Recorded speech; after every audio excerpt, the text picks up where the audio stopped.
ఏలూరు జిల్లాలోని భారీగా బంగారం వెండి ఆభరణాలతోని వెళ్తున్న ఓ వాహనాన్ని పోలీసులు స్వాధీనం చేసుకున్నారు.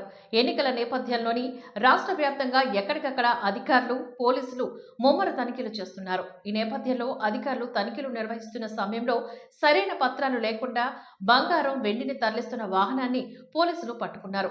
పోలీసులతో కలిసి పరిశీలించిన సంయుక్త కలెక్టర్ సీజ్ చేశారు.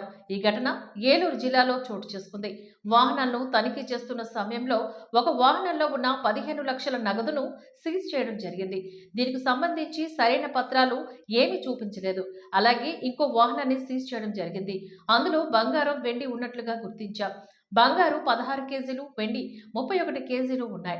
వీటన్నిటిని వివిధ ప్రాంతాల జ్యువెలరీ దుకాణాలకు తీసుకువెళ్తున్నామని చెబుతున్నారు. కానీ దీనికి సంబంధించి ఎటువంటి పత్రాలు చూపించలేదు. అందువల్ల వీటన్నిటిని సీజ్ చేయడం జరిగిందని లావణ్యవేణి సీజ్ చేయడం జరిగిందని అన్నారు.